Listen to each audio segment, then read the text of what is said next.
જય જોહાર, જય જોહાર, જય આદિવાસી।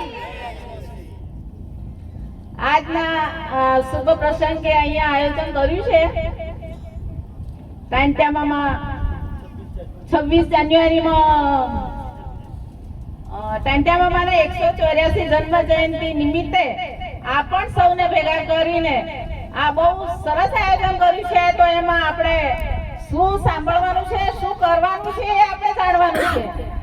આપણે આપણા સમાજ માટે શું કરીશું? ઘરે બસ રોટલા ટિફિન બેહી નહીં રહેવાનું, આપણે સમાજમાં આવવાનું છે, આગળ જવાનું છે અને આપણા હક માટે આપણે લડવાનું છે।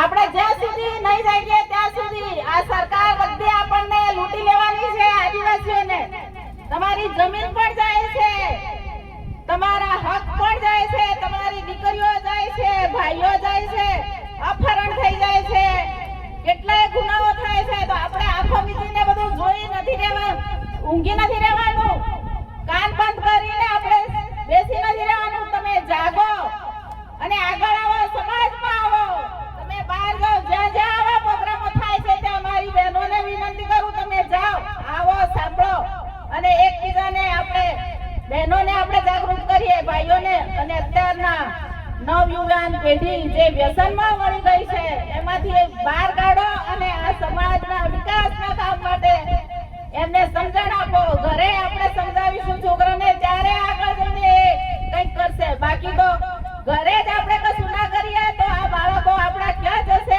એની કોઈ કલ્પના થાય એવી નથી। એટલે અત્યારે હાલના સમય પ્રમાણે બાળકોને સારું શિક્ષણ આપે છે, એમાં ધ્યાન આપો।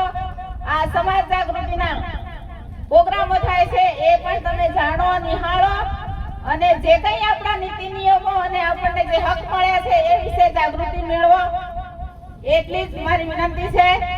જય જોહાર, જય આદિવાસી। અહીં મારું વક્તવ્ય પૂરું.